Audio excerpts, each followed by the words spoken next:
sublime gracia del Señor. ¿Qué tema estamos estudiando? ¿Qué le preguntamos? Juana Consuelo. Los testigos de Jehová. Estamos atrás, amor. Estamos hablando de las doctrinas que los testigos de Jehová profesan. Ya vimos el nombre de Jehová. Ellos consideran que a Dios solamente hay que llamarlo por su nombre Jehová, lo cual pues las escrituras niegan porque se usa el nombre Dios específicamente, que es el nombre que Él dio a la humanidad para que se refiriera a Él, Elohim. Jehová es el nombre del Dios del pacto, el Dios que hizo pacto con su pueblo, con sus hijos, se reveló como Jehová, pero la Biblia utiliza más nombres, ¿sí? Dios se llama a sí mismo de otras maneras, y pues nosotros no podemos, en honor a la verdad, desestimar esas palabras de Dios. Entonces no podemos establecer específicamente que Dios solamente se cataloga por Jehová, sino que hay otros nombres de Dios en las Escrituras. En segundo lugar, hablábamos de la Trinidad. La Trinidad para ellos es una farsa, nos tachan o nos señalan de politeístas, lo cual no es cierto, porque creemos en un solo Dios. La Biblia habla de un solo Dios. Tenemos los textos en el Antiguo Testamento donde dice el Señor muchas veces que Él es uno, que Él es el único Dios, que fuera de Él no hay otro Dios, que no hay nada semejante a Él. Él es el único Dios verdadero, ya lo dice el Nuevo Testamento. Pero el hecho de que Él sea el único Dios no implica que sea un ente igual a nosotros los seres humanos, o un ser como nosotros los seres humanos, porque nosotros los seres humanos somos seres o entes que tenemos una correspondencia uno a uno en cuanto al ser, o sea, somos una persona y tenemos cada uno una esencia. Entonces es una persona, una esencia, pero la Trinidad no es como nosotros, o Dios no es como nosotros. Él es una esencia y tres personas o subsistencias subsisten sobre esa esencia o naturaleza. Por eso se llama el misterio, porque para nosotros es imposible entenderlo ajenos a la fe. ¿Cómo entendemos la Trinidad? Por la fe. Cuando uno le pone la lógica de la fe, uno la entiende. Claro, es que no es 3 igual a 1, es 3 en un sentido, 1 en otro sentido. Son 3 personas, una misma naturaleza, ¿sí? Y pues la forma en la que Dios encontró en su creación para enseñarnos sobre este aspecto o esta temática es la pareja, la familia. El hombre y la mujer son 2 personas, pero Dios dice que una vez se unen en santo matrimonio son una sola carne. Pero son 2 personas. Pero Dios dice que son una sola carne. ¿Pero cuántas personas vemos? 2. Bueno, ¿en dónde está lo de una sola carne? Están unidos físicamente a través del sexo. ¡Ay, no diga eso, hermano! No, porque como ya no estamos en la tontería católico-romana, que dicen que el Viernes Santo es pecado tener sexo, ¿no? Todos los días se puede, hermanos.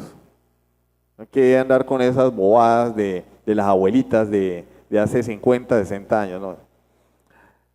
El hombre y la mujer se unen sexualmente y allí son una sola carne. Y el sexo fue dado por Dios como el instrumento que nos enseña por excelencia lo que es la unión de Dios con su pueblo. ¿Cómo la ven? Y nos enseñaron desde chiquitos que eso era sucio, eso era cochino, eso era del diablo. No, hermano, cuando un hombre se une a su mujer, la palabra de Dios dice que eso es honroso, es algo digno de honra.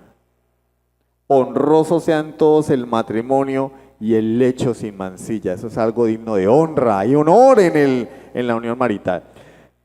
Se unen a través de la relación sexual, pero también se unen sus almas. Ya el hombre está ligado a la mujer y la mujer está íntimamente unida al hombre. Por eso Dios dice, lo que Dios juntó, no lo separe el hombre. Por tal razón, cuando se viola el pacto matrimonial, se incurre en un pecado grave para Dios que se llama adulterio. Está rompiendo el pacto, está destrozando algo que Dios unió. Es una sola carne. Pues claro, pues como el mundo ha devaluado el matrimonio, pues no sé, la gente no entiende eso y los creyentes modernos tampoco lo entienden. Entonces, hay pastores divorciados, recasados, recasados. Entonces, Guillermo Maldonado se divorció de su esposa se casó con otro hombre. Yesenia Ten se divorció de su esposo. Marcela Gándara se divorció de su esposo. Y todos se divorcian y vuelven con otro. Y así, es una recocha. Pero Dios dice, lo que Dios juntó, no lo separe el hombre. Pero es que mi mujer, como dicen en Argentina, te la bancas. Pero es que mi marido, te lo bancas. A no ser por causa de adulterio, y me estoy desviando un pelito del tema, pero es necesario porque habrá algunas personas que no lo sepan, a no ser por causa de adulterio, Mateo capítulo 6, ¿sí? A no ser por causa de adulterio, el hombre y la mujer están obligados a vivir. La única causa del divorcio es el adulterio, hermanos. A no ser por causa de adulterio. No, que mi marido es más geniado, te lo bancas. De malas. Mi marido es pobre, de malas. Que mi mujer se engordó, de malas. Es que a mi mujer le salieron canas. Pues que las pinte, no las quiere pintar, pues que se eche un matizante. Y si no le gusta, de malas. Que la vecina está más joven y está más buena, dicen vulgarmente, ¿no? De malas. De malas. A no ser por causa de adulterio, el hombre y la mujer están obligados por el pacto matrimonial a vivir hasta que la muerte los separe. Mateo capítulo 5. Está obligado. Y esa es la forma como Dios nos muestra a través de las obras de su creación, digámoslo, de una forma limitada, pobre, digamos algo borrosa, lo que es la esencia de Dios, la naturaleza de Dios. 3 personas que comparten una misma naturaleza. Y en el matrimonio son 2 personas que están unidas y son una sola carne. Entonces, podemos ver allí, vuelvo y le digo, no es un ejemplo que pueda llenar todo el concepto de Dios, pues porque es imposible.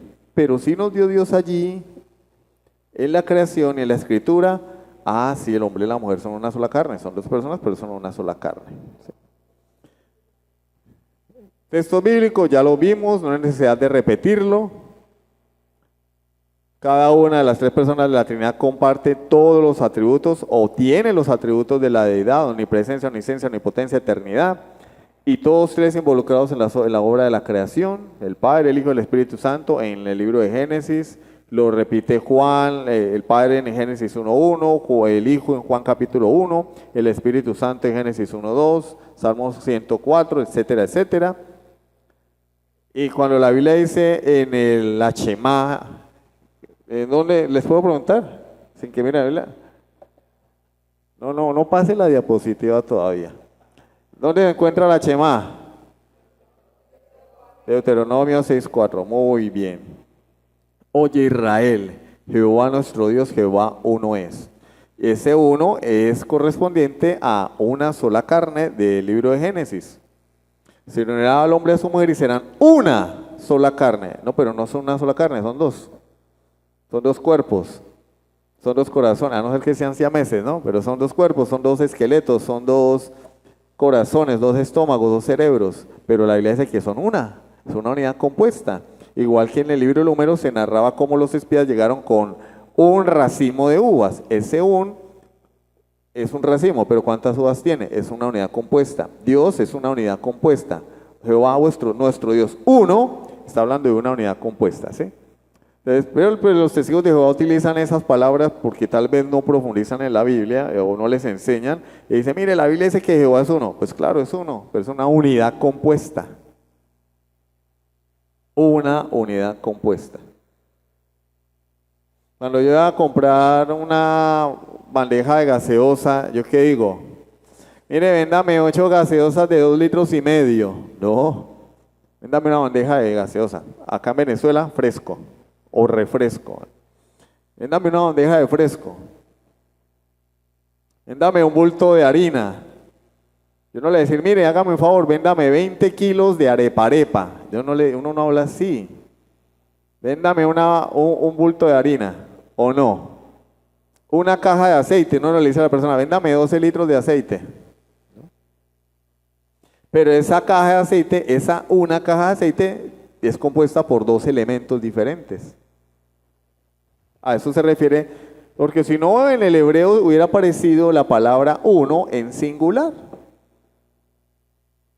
Tienen una palabra para uno en singular, una para uno en plural. Utilizaron la palabra uno en plural. ¿Y por qué? Pues porque Dios inspiró su palabra. Dios inspiró su palabra y si creemos en la inspiración plenaria y verbal de las Escrituras, cada palabra, cada elemento de la gramática fue puesto allí por Dios con una intención. Y no podemos decir, es que a Dios se le descachó. Se le olvidó poner uno en singular y puso uno en plural. O es que Dios le permitió al escritor, al autor, en este caso Moisés, escribir lo que a él le pareció. No, mis queridos hermanos, los autores no escribieron según su propia voluntad. Pero dice, nunca la profecía fue traída por voluntad humana, sino que los santos hombres de Dios hablaron siendo inspirados. Lo que ellos escribieron fue lo que Dios les dio, y lo que Dios les dio es perfecto. O sea que nadie puede decir, no, un testigo de Jehová que diga, no, pero es que eso fue que el que escribió se equivocó. Si tú dices que el que escribió se equivocó, estás diciendo que Dios se equivocó. Tu Dios, tu Jehová se equivocó escribiendo la Biblia.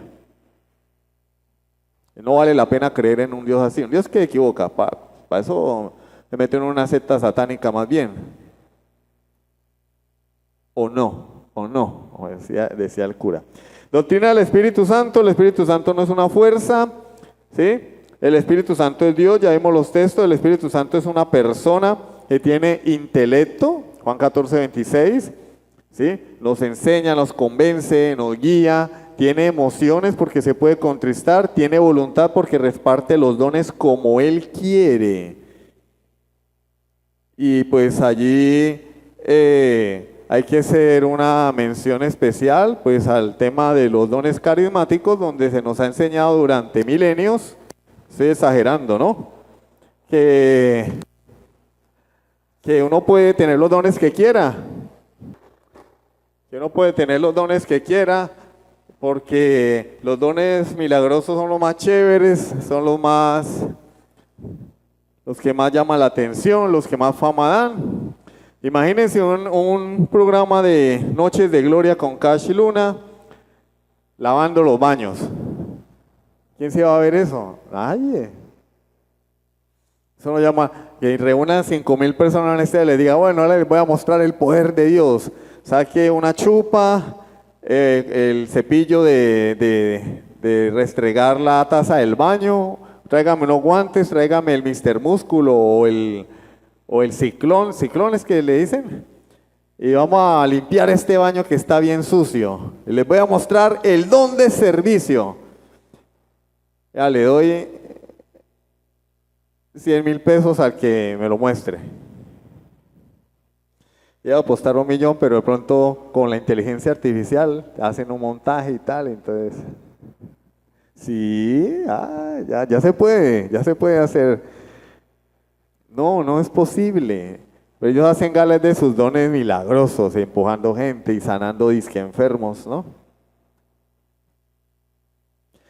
Yo vi una vez un predicador que le metió un puño a una señora en el estómago. Según él, le sacó el tumor de cáncer que tenía. Le decía, ¿siente el tumor? Pues ¿qué le iba a sentir? Después de un puño en el estómago, uno lo que siente el puño en el estómago. ¿Qué tumor va a sentir después de un totazo de esos? ¿Sí o no? ¿Ustedes sabían que el cuerpo humano funciona así? Por ejemplo, si usted tiene un dolor de cabeza, usted se golpea otra parte del cuerpo y el cerebro, por decirlo así, prioriza ese segundo dolor y usted no siente el dolor de cabeza. Esto no es para que los que sufren de migraña empiecen a dar golpes en los dedos, en la pierna, ¿no? Pero puede ser una buena idea, puede ser un buen método. Si usted tiene un dolor de cabeza, péguese con un palo en la canilla y se verá que le quita el dolor de cabeza por un rato. Y ahora, pero no se va a partir la pierna, ¿no? Porque ahí sí va a quedar es con dolor de cabeza permanente. Pero sí, el tipo le pegó un puño a la señora en el estómago y le dijo que ya la había sanado. ¿Cómo la ven? Tremendo, ¿no? Se llama José Omaña. Ay, no digan nombres. Pues hay que denunciarlos públicamente. Hacen unas payasadas públicamente. Hay que denunciarlos públicamente. No sé si todavía esté vivo, ¿no? No lo volví a escuchar por ahí. Continuamos entonces con el tema del Espíritu Santo. El Espíritu Santo hace cosas que solo una persona puede hacer, aunque los testigos sin Jehová digan que Él es una fuerza impersonal, la fuerza impersonal de Dios. Él hace cosas que solo una persona puede hacer. Por ejemplo, enseñar. Vamos a que los hermanos escuchar las lindas voces de nuestros queridos hermanos y hermanas. De los hermanes. Sonido. ¿Sí? Vamos a escuchar. Entonces, Juan 14, 26. ¿A quién se lo damos? Saribet. No, sí, Juan 14, 26, lo repetimos. Saribet. Keila, testificar, Juan 15, 26. Génesis, Hechos 13, 4. Marora, Hechos 8:29 y Consuelo, Romanos 8:26. ¿Ya los tienen? De todas formas, ahí están en la pantalla. Enseñar, Saribet, testificar, Keila, comisionar, Génesis, dar mandatos, Marora, interceder, Consuelo. ¿Listo? Entonces pueden pasar aquí al frente a leer su texto. Así con esas voces melodiosas, así como cuando se levantan en la mañana, bien melodiosas. Juan 14, 26. Mas el Consolador, el Espíritu Santo, a quien el Padre enviará en mi nombre, Él os enseñará todas las cosas y os recordará todo lo que yo os he dicho. ¿Qué va a hacer el Espíritu Santo? Enseñarnos. ¿Puede la corriente eléctrica enseñarnos? ¿Puede el viento enseñarnos? ¿Puede la luz, los fotones que componen la luz, darnos una enseñanza? ¿Pueden enseñarnos? No. Pero el Espíritu Santo sí nos puede enseñar porque es una persona, tiene la facultad de transmitir conocimiento. Y eso lo hace una persona, el Espíritu Santo. Juan 15, 26. Mire, coincidencialmente puras mujeres, no pasamos ningún hombre. Hermano Cheo, ¿quiere pasar a dar un texto? No. Él es un caballero, primero las damas. Pero cuando venga el Consolador, a quien yo os enviaré del Padre, el Espíritu de verdad, el cual procede del Padre, Él dará testimonio acerca de mí. Y resulta que estamos en un juicio y llamamos a un testigo, valga la redundancia, a testificar. Y vamos a llamar a la batería. La batería contiene una carga eléctrica, entonces vamos a llamar a la batería para que testifique. No, hermano, los que dan testimonio son las personas. Los que testifican son las personas. Los que hacen afirmaciones, declaraciones son las personas. El Espíritu Santo, dice Jesús en el Evangelio de Juan, daría testimonio acerca de Jesús, nos enseñaría quién es Jesús, afirmaría, confirmaría todo lo que Jesús había dicho de él mismo. Solamente una persona puede hacer eso. La fuerza de Star Wars, les aseguro que no lo puede hacer. Hechos 13:4, Génesis, así con esa voz tronante, cuando le llama la atención. ¿Se le llama la atención a John? Yo creo que sí le tocaba con frecuencia hacerlo. Ellos entonces, enviados por el Espíritu Santo, descendieron a Seleucia y de allí navegaron a Chipre. ¿Qué dice? ¿Puedes repetirlo otra vez, porfis? Ellos entonces, enviados por el Espíritu Santo, descendieron a Seleucia y de allí navegaron a Chipre. ¿Quién los envió? Gracias, Génesis, muy amable. ¿Quién los envió? La luz, la corriente eléctrica lo envió el Espíritu Santo. De hecho, hay otros pasajes, pero pues no es la idea porque este no es un estudio sobre el Espíritu Santo, aunque en la escuela dominical vamos a tratar el tema del Espíritu Santo cuando veamos nuestro próximo tema de las doctrinas de nuestra confesión, que es la Trinidad. Ahí vamos a ampliar un poco eso, pero hay textos donde incluso el Espíritu Santo les prohibió ir a predicar. ¿Cómo es posible? Les prohibió ir a predicar a una ciudad. Dijo, para allá no van, porque Él es Dios. Pero la Biblia dice que tenemos que predicarle a toda criatura, sí, pero el Señor regula eso. Si el Señor dice, para allá no me va, hermano, no van. No echéis las pelas a los cerdos, dijo el Señor también. Entonces, pero el Espíritu Santo les prohibió, porque Él es una persona. Hechos 8:29, hermana Marora. Así como cuando usted le habla a Cheo, mi amor, papito, así. Y el Espíritu dijo a Felipe, acércate y júntate a ese carro. Muchas gracias, hermana Marora. Entonces, usted está esperando que un hermano le dé la cola, el Espíritu no le va a decir acércate, júntate a ese carro, no, hermano, váyase a pie o pague con taxi. Estaba el etíope, esta es la historia, la famosísima historia de Felipe y el etíope. El etíope venía leyendo la Biblia, pero no entendía, venía leyendo el libro del profeta Isaías y no entendía. Y el Señor le ordenó a Felipe que se acercara al carro. Eran carros alados por caballos, no eran carros con motores de combustión interna, porque no existía.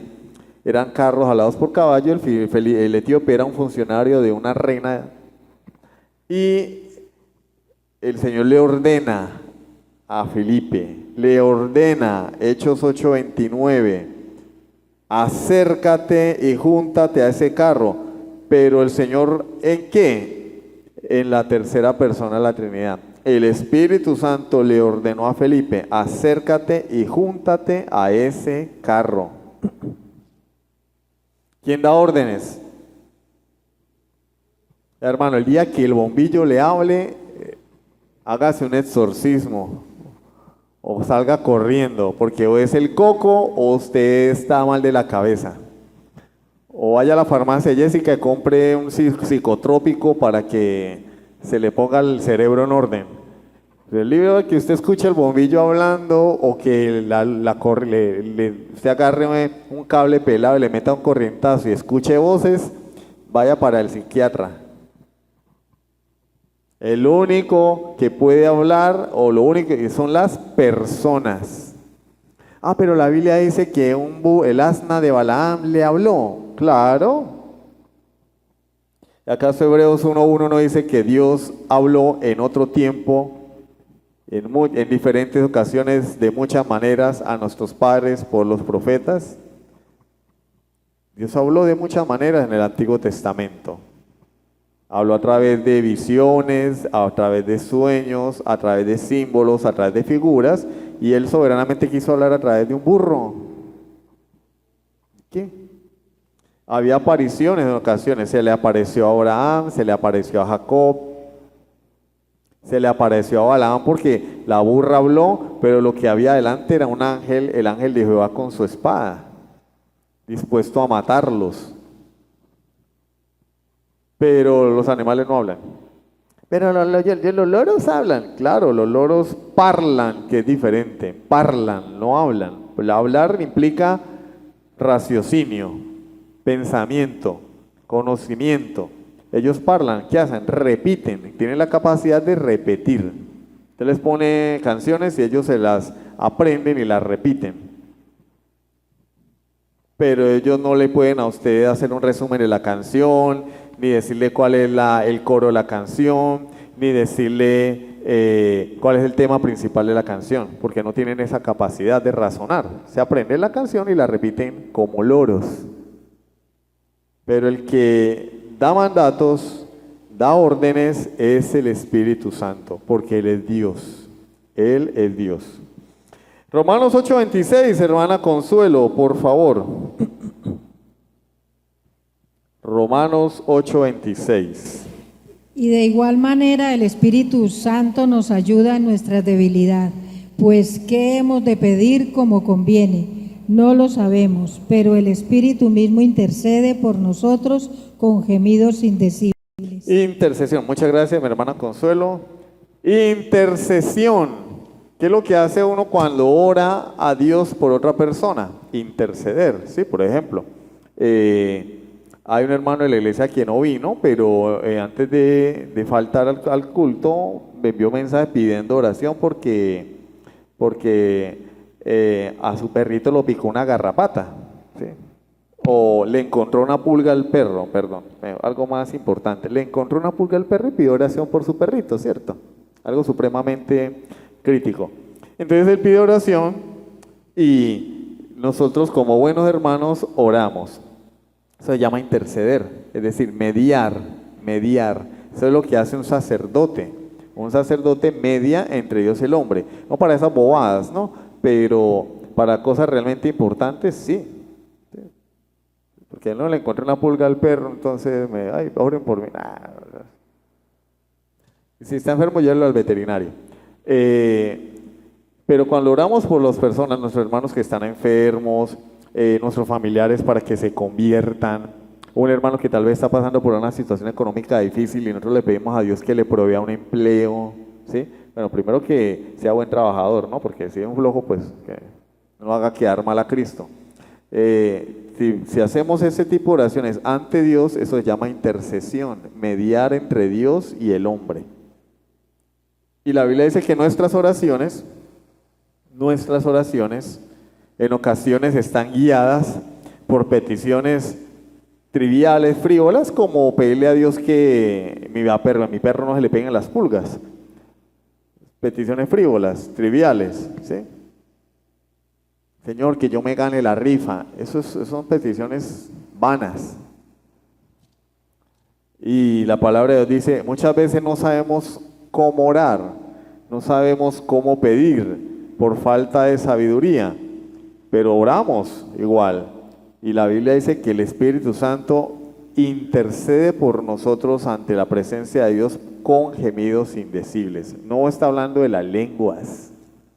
Tengo que hacer aquí un paréntesis porque las personas, sobre todo los carismáticos, dicen, mire, sí, ahí habla de las lenguas, son los gemidos indecibles. De hecho, hermano, tal vez ustedes no han tenido la desagradable experiencia de escuchar ese tipo de oraciones, pero las personas empiezan a hacer así, en serio, suena chistoso, pero empiezan a hacer así, a gemir como si les estuviera doliendo la oración. Y uno dice, el Espíritu Santo está acá. Hermano, no sea payaso. Los gemidos indecibles de los que habla la Escritura está hablando de cómo el Espíritu Santo intercede por nosotros delante de Dios con tal emoción y tal amor que no hay palabras para explicarlo. Es que no hay que tener un doctorado en física cuántica de la Universidad de Harvard para entender eso, lo dice. Intercede con gemidos indecibles. Sus emociones, está toda su persona implicada en esta labor de llevar nuestras oraciones a Dios de una manera que nosotros no podemos comprenderla con palabras. Eso es lo que dice el texto. El texto no está diciendo que el Espíritu Santo te pone allá a parir delante de Dios. Pero estas personas afirman eso. Pero los que no han tenido contacto con el movimiento carismático, con diferentes congregaciones carismáticas, como si yo tuve la experiencia de estarlo, pues oyen eso y dicen, eso no puede ser cierto. Sí es cierto, hermanos. La que está orando se pone a hacer ruidos como si le doliera el estómago, como si tuviera problemas de colon irritable, estuviera lleno de gases. Y entonces el otro por allá, ay, el Espíritu Santo. No, ningún Espíritu Santo. Es falta de conocimiento, una profunda ignorancia de la enseñanza de las Escrituras y la carne al 100%, la carnalidad al 100%. Entonces, solo el Espíritu Santo, como es una persona, tiene la capacidad de interceder por nosotros delante de Dios, llevando nuestras peticiones delante de Dios y también guiándonos, porque dice, el Espíritu nos ayuda en nuestra debilidad. Pues, ¿qué hemos de pedir como conviene? No lo sabemos. A veces no pedimos conforme a la voluntad de Dios. A veces no pedimos en el orden de prioridades que Dios desea. Si ustedes se dan cuenta, la mayoría de nuestras peticiones de oración siempre son por asuntos terrenales, ¿o no? ¿O no? Son 2 o 3 peticiones que dicen, bueno, que el Señor nos ayude en nuestra vida espiritual, que el Señor nos ayude a ser fieles en el devocional, ¿sí? Pero la mayoría son que la enfermedad, que el negocio, que esto, que lo otro, por lo general. Yo no estoy diciendo que eso esté mal, lo que estoy diciendo es que eso revela cuáles son las prioridades de los creyentes. Eso manifiesta que las prioridades de los creyentes siempre son las cosas terrenales.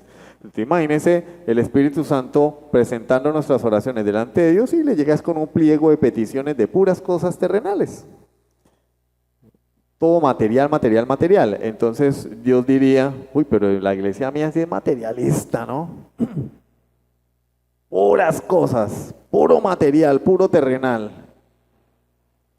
Y de 10 peticiones, 2 son, ¿no? Por la salvación de mi familia, por mi vida espiritual, por el devocional. No, que tengo un negocio entre manos, que no, que mi familiar está enfermo, que a mi familiar lo van a operar, que no, que el dolor de cabeza, que el dolor de piernas, que no, que... Y está bien. No, que mi hijo no está en Estados Unidos y que lo van a deportar, ¿para que no lo deporten? O que si lo deportan, pues entonces que lo encuentren, que... ¿Es lícito? Es lícito. Pero las prioridades siempre deben ser espirituales. O sea, lo que más debería afanarnos a nosotros son las necesidades espirituales. Porque todo lo demás, adivinen. Como dice el dicho del indigente. Hay un programa que el indigente decía, una limonita por el amor de Dios, que uno se muere y nada se lleva. Y con el tarrito ahí haciendo así, uno se muere, no se lleva, esas cosas se van a quedar acá, mis hermanos. Vuelvo y repito, pero es que el hermano no come, el hermano no se enferma. Pues claro, hermano. Yo otra vez estoy arrastrando una serie de enfermedades que a mí me gusta ponerme a llorarle a la gente ni nada por el estilo, pero yo estoy enfermo.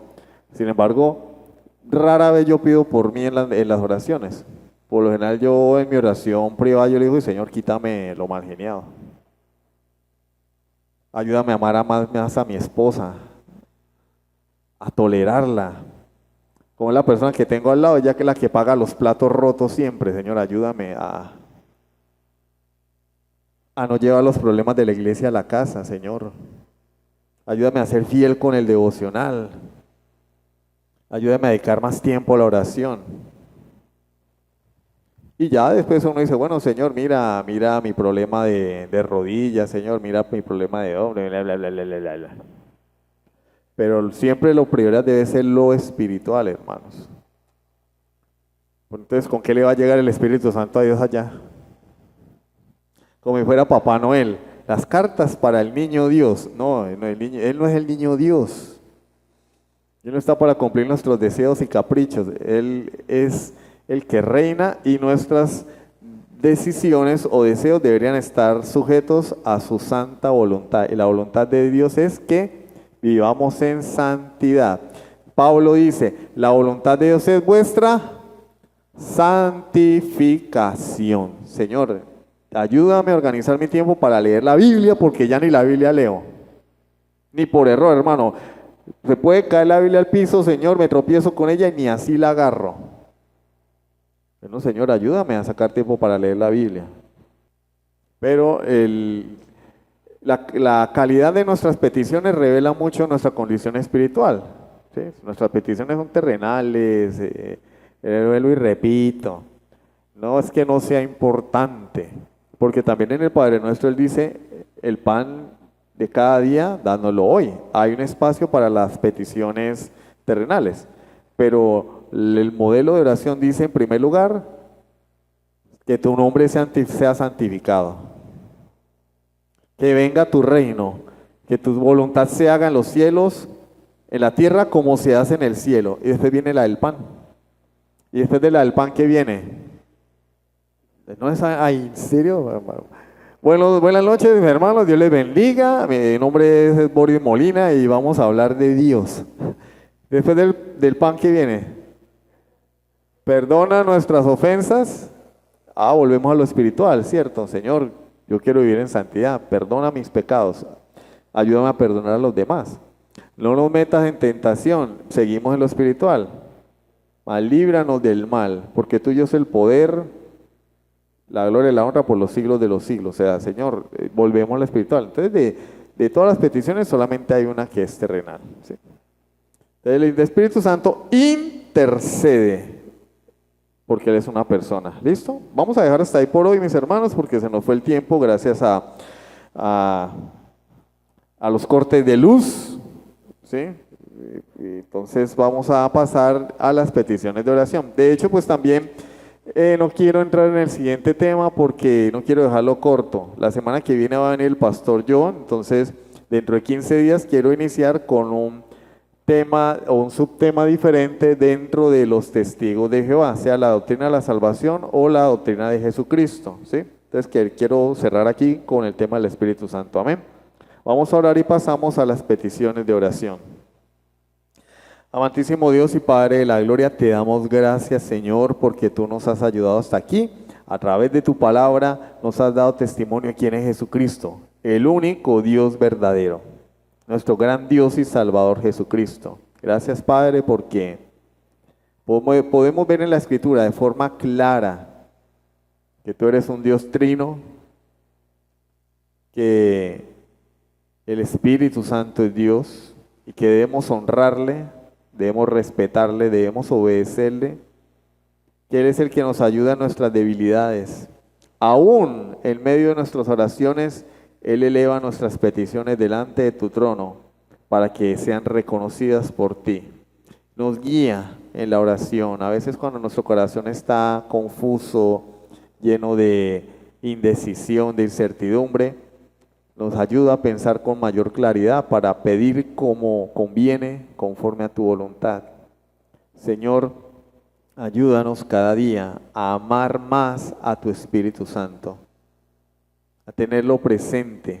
Él es Dios con nosotros. Tú estás en los cielos, nuestro Señor Jesucristo está sentado a tu diestra hasta que tú pongas a tus enemigos por estrado de sus pies.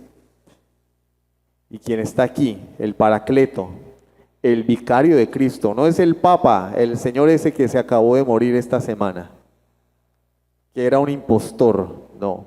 El vicario de Cristo es el Espíritu Santo de Dios. Y te damos gracias por ese regalo tan inmenso de tenerte en nuestras vidas a través de tu Santo Espíritu. Bendice a tu pueblo, Señor, te lo pido en el nombre de Jesucristo. Amén. Sublime gracia del Señor.